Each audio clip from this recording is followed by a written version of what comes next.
రక్షణకర్త అయినటువంటి మన ప్రభు రక్షణ మన కొరకు తీసుకొని వచ్చుతున్న విధానాన్ని లోకస్వార్త 9వ అధ్యాయంలో మనం చూస్తున్నాం. రక్షణకర్త అయినటువంటి యేసు ప్రభు పరిశుద్ధమైన నామములో మీ అందరికీ శుభములు తెలియజేస్తున్నాను. ఈ సమయంలో ఎవరైనా నాకు ఒక మాట చదివి వినిపించమని మనం చేస్తున్నాం. యెషయా గ్రంథము 65వ అధ్యాయము 12వ అధ్యాయము 12వ వచనం చదువు. యెషయా గ్రంథము 62వ అధ్యాయము ఆలకించుడి ఉపదిక్తముల వరకు యెహోవా సమాచారం ప్రకటింపచేసి ఉన్నాడు. ఇదిగో రక్షణ నీ యొద్దకు వచ్చుచున్నది. ఇదిగో ఆయన ఇచ్చు బహుమానము ఆయన యొద్దనే ఉన్నది. ఆయన ఇచ్చు జీతము ఆయన తీసుకుని వచ్చుచున్నాడని సీయోను కుమార్తెకు తెలియజేయుడి. చిన్ని ప్రార్థన చేస్తున్నాం. ప్రభాదేవ ఈ సమయంలో నా నోటి మాటలను మా అందరి హృదయ ధ్యానములను నీ దృష్టికి అంగీకారముగా ఉన్నట్లు మమ్మల్ని పవిత్రపరిచి మమ్మల్ని అందరినీ నడిపించమని యేసయ్య పరిశుద్ధమైన నామమున వేడుకొంచున్నాం తండ్రి. సీయోను కుమార్తెతో తెలియజేయమని చెబుతూ ఉన్నటువంటి మాట, ఇదిగో రక్షణ మీ యొద్దకు వచ్చుచున్నది. ఆయన ఇచ్చు జీతము ఎక్కడ ఆయన ఇచ్చు బహుమానము ఆయన తీసుకొని వస్తున్నాడు. లోకస్వార్థకుడు పరిశుద్ధాత్మ దేవుని యొక్క సహాయంతో 19వ అధ్యాయాన్ని 5 విభాగాలుగా మన కొరకు పొందుపరిచి ఉన్నట్టుగా నేను దేవుని సహాయం వలన తలంచుతున్నాను. ఎందుకంటే 19వ అధ్యాయము 1వ వచనం నుండి 10వ వచనం వరకు మనం చూస్తే అక్కడ రక్షణ, రక్షకుడు, రక్షించుట అనేటటువంటి మాటలు మనకు ఇక్కడ కనబడుతున్నాయి. ఆ యొక్క భాగాన్ని బట్టి రక్షణ ఇచ్చేవాడు రక్షకుడు, రక్షణ పొందేటటువంటి వాడు, రక్షణ కొరకు ఎదురు చూసేటటువంటి వాడు. ఈ భాగంలో మరి జక్కయ్య యేసు ఎవరో చూడగలను అనేటటువంటి అదే వాయించటువంటి యేసు కొరకు వెతుకుతూ ఉంటే రక్షణకర్త అయినటువంటి యేసు తాను వెతుకుతూ ఉన్నటువంటి జక్కయ్యను ఆయన వెతుకుతూ ఆయన దగ్గరకు వచ్చి నేడు నీ ఇంటికి రక్షణ వచ్చి ఉన్నది అని చక్కని మాట అక్కడ ప్రభు పలుకుతూ ఉన్నాడు. 10వ వచనం మనం చూస్తే నశించిన దానిని వెతకి రక్షించుటకు మనుష్య కుమారుడు ఈ లోకమునకు వచ్చెను. 2వ భాగం మనం చూసినట్లయితే 11వ వచనం మనకు 27వ వచనం వరకు చూస్తే రాజు పాస్టర్ గారి ద్వారా మనం విని ఉన్నాము. అక్కడ ఒక రాజు గారు మనకు కనబడుతున్నాడు. ఆయన రాజ్యం కొరకు వెళుతున్నాడు. తన యొక్క కార్యం లేదా తన యొక్క బిజినెస్ కొరకు కొంతమంది దాసులను ఏర్పాటు చేసుకుని కొంత సొమ్ము వారికి ఇచ్చి వెళ్ళాడు.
తీసుకొని వచ్చి సంహరించుడి అని ఆయన ఒక ఆజ్ఞ అక్కడ జారీ చేసినట్టుగా మనం చూస్తూ ఉన్నాం. ఆయన లెక్క తప్పగించుకునే పరిస్థితిలో ఉన్నప్పుడు పరిస్థితి ఆ విధంగా ఉంది అని అక్కడ వాక్యము చెప్తూ ఉంది. తీర్పు దినము అక్కడ కనబడుతూ ఉంది. తర్వాత 28వ వచనం నుండి 40వ వచనం వరకు 3వ భాగం మనం చూస్తే బేతనియా బేత్పని అనేటటువంటి గ్రామాల దగ్గరికి వచ్చినప్పుడు ఆయన ఇద్దరిని పంపి తన శిష్యులైన అటువంటి వారిని ఇద్దరిని పంపి కట్టబడిన గాడిద పిల్లను తోలుకుని రమ్మని చెప్పాడు.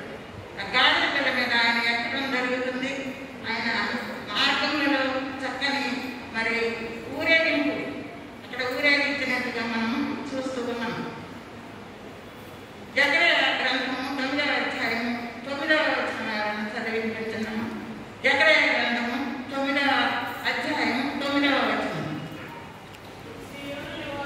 సియోను నివాసులారా బహుగా సంతోషించుడి, యెరూషలేము నివాసులారా ఉల్లాసముగా ఉండుడి.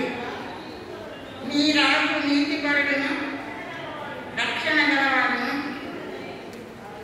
దీనుడునై గాడిద పిల్లను ఎక్కి మీ యొద్దకు వస్తున్నాడు.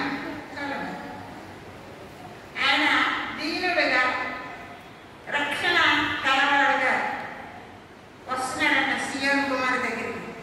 అందుకని సియోను కుమారికి తెలియజేయుడి, రక్షణను చేతపట్టుకొని సియోనుకు వస్తూ ఉన్నాడు. ఆయన రక్షణను అందించేటటువంటి దేవుడు. చక్కని మరి రెస్పాన్స్ అక్కడ కనబడుతూ ఉంది. మంచిగా గౌరవించి ఆ రాజకుమారుని అక్కడ కనపరిచినట్టుగా మనం చూస్తూ ఉన్నాం. క్రీస్తు పూర్వం 332వ సంవత్సరంలో ఒక ఇన్సిడెంట్ అక్కడ జరిగింది. ప్రపంచాన్ని జయించాలనేటటువంటి అలెగ్జాండర్ మహారాజు ప్రపంచ దేశాలను జయిస్తూ వస్తూ ఉన్నాడు.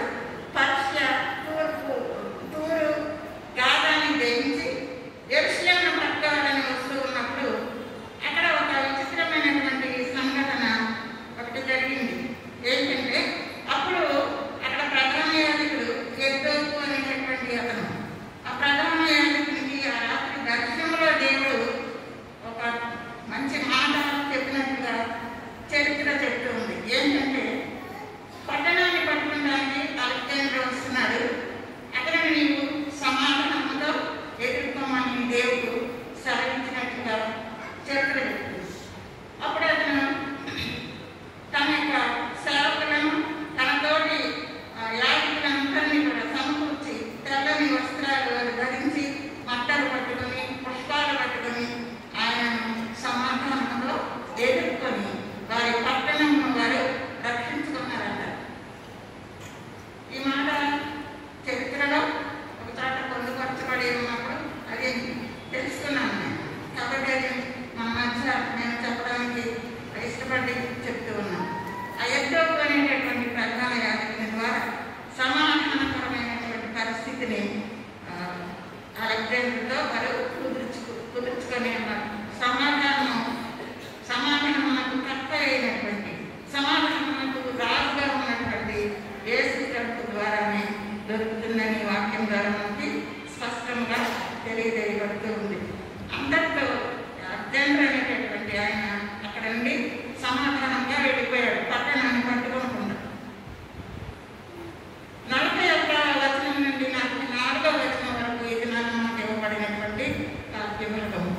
ఆయన యెరూషలేమును సమీపించడానికి వచ్చుతూ ఉన్నప్పుడు క్రింది భాగంలో నుండి ఎరుకో నుండి వస్తున్నాడు. ఆయన ఎరుకో క్రింది భాగంలో ఉంటుంది, పై భాగంలో సియోను కొండ మీద కట్టబడినటువంటి యెరూషలేము పట్టణాన్ని చూస్తూ ఉన్నాడు. ఆయన చూస్తూ ఉన్నప్పుడు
9 దినాలు కాలుతూ ఉంది. ఎంత భయంకరమైన పరిస్థితి. ఈ ప్రవచనమే ప్రభువు చెప్పిన ప్రవచనం అంతా నెరవేరింది. ఆ తర్వాత మరి పట్టణం అంతా కాల్చివేయబడినప్పుడు యెరూషలేము గేట్లు వేసేసారంట, గౌనీలు వేసేసారంట. వేసినప్పుడు లోపల ఉండిన జనం బయటికి, బయట ఉన్న జనం లోపలికి వెళ్ళడానికి లేక ఆహారం కొరత ఏర్పడి అంటువ్యాధులు వచ్చి తమ పసిపిల్లలను వండుకొని తినేటటువంటి పరిస్థితి వారు ఎదుర్కొన్నారు. ఆ తర్వాత గోడ మీద నుండి దూకేసిన వారిని సిలువ వేసి చంపేశారంట. అలెగ్జాండ్రియా మార్కెట్లో అమ్మడానికి తీసుకెళ్ళాడంట. టైటస్ అన్నాడు, యవనస్తులైన కొనేవాడు లేడు. విద్యాపదేశానంలో మోటే చెప్పినటువంటి ప్రవచనం అక్కడ నెరవేరు. ఇటువంటి దుస్థితి రావడానికి కారణం ఏంటంటే దేవుని విడిచిపెట్టి వెళ్ళిపోయారు. దేవుని యొక్క రెక్కల కింద చేర్చుకోబడినటువంటి ఆ యొక్క యోగా జనాంగము దేవునికి వ్యతిరేకంగా దేవుని యొక్క తిరుగుబాటు చేసి ఆ విధమైనటువంటి పనిష్మెంట్ని వాళ్ళు పొందారు. ఒక ప్రవర్తన ఆయన మాట అక్కడ నెరవేరింది. ఆయన సిలువ మోసుకొని యెరూషలేము పర్వతాల్లో వెళ్తున్నప్పుడు సియోను కుమార్తెలు రొమ్ము కొట్టుకుంటూ ఏడ్చాడు. ఆయన ఒక మాట అన్నాడు, అమ్మా నా కొరకు ఏడవద్దు, మీ కొరకు మీ పిల్లల కొరకు ఏడవండి. ఎంత మాట ఆయన చెప్పాడంటే, ఎందుకంటే ఈ పరిస్థితి ఎదుర్కొంటారని ఆయనకు తెలుసు. కాబట్టి రక్షకుని మనము తృణీకరించడానికి మనం ఇష్టపడకూడదు. రక్షకుని చెంతకు చేరడానికి మనం ఇష్టపడాలి. కట్టబడినటువంటి గాడి పిల్లల గురించి ప్రభు అంటున్నాడు, ఇది ఎందుకు తోడుకెళ్తున్నారు అంటే ఒక మాట చెప్పాడు ఆయన, చెప్పమని. ఇది ప్రభువునకు కావాల్సింది. మనం కూడా ప్రభువుకు కావాలి, ఏదో ఒక రూపంలో కావాలి. సువార్త చెప్పడమే, సువార్త ప్రకటించడమే అదే అనుకోవద్దు. ఒకరికి బైబిల్ వాక్యం చదివి వినిపిస్తే వినకుండా ఉండేటటువంటి పరిస్థితిలో చదవగలిగితే ఆత్మరక్షణ పొందు. ఒక ఆత్మ రక్షించబడాలంటే మంచి స్వరంతో దేవుని యొక్క ఆటను పాడితే ఆట ద్వారా రక్షణ పొందుకునేవారు ఉన్నారు. అనేక విధాలుగా మనం రక్షణలోకి నడిపించడానికి అవకాశాన్ని దేవుడు ఇస్తూ ఉన్నాడు. కాబట్టి మనము దేవుని యొక్క ఆ యొక్క రక్షణను ఆయన ద్వారా ఉచితంగా మనం పొందుకున్నాము. ఉచితంగా మనం ప్రకటిద్దాం. అపోస్తలుల కార్యాలు 17వ అధ్యాయంలో పౌలు గారు మాట్లాడాడు, నేను స్వప్రయోజనం కొరకు నేనేమి దాచుకోలేదు, దాచుకోకుండా నేను ఉచితంగా పొందాను, ఉచితంగా ఇస్తున్నాను, ప్రకటిస్తున్నాను అన్నాడు. నేనేమి దాచుకోలేదు, దేవుడు నాకు ఇచ్చినట్టు నీకు ఇస్తున్నాను అంటాడు. మనం కూడా దేవుడు మనకి ఇచ్చినటువంటి దానిని మనకు ఇతరులకు పంచడానికి మనం ముందుకి రావాలి. దేవుడు మనకి ఇచ్చిన తాళాంతి లెక్క అడుగుతాడు విధంగా ప్రభు. ఆ లెక్కకి మన లెక్క సరిపోవాలి. ఆయన తన నీతి అనే క్రాస్తో మనం చూచినప్పుడు మనం ఎటువంటి తోకాన్ని ఇస్తున్నామో మనం గ్రహించుకోవాలి. అది ఎవరికి వారే ఒకరికొకరు చెప్పుకోవాల్సిన, సహకరించుకోవాల్సిన అవసరం లేదు.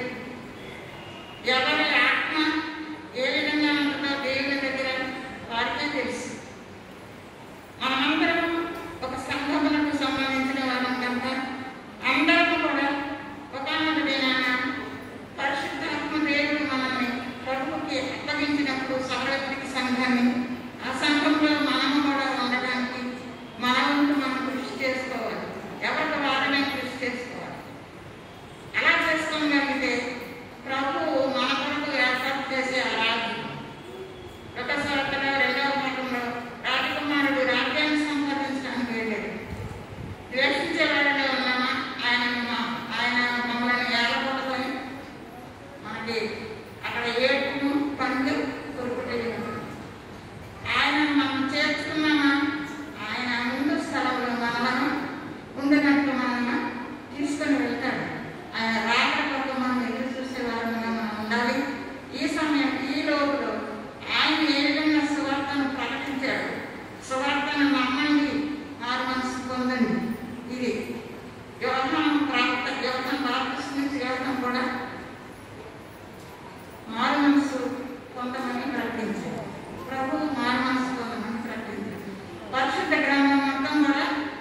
చేయాలి, మనం ప్రయత్నం చేయాలి అని అంటే రక్షణకర్త మన కొరకు రక్షణను తీసుకొని వచ్చినప్పుడు ఆ రక్షణను అందుకొని రక్షణలో కొనసాగే వారంగా మనము ఉండాలి. చివరిగా నేను ఒక మాట చెప్పి ముగిస్తాను.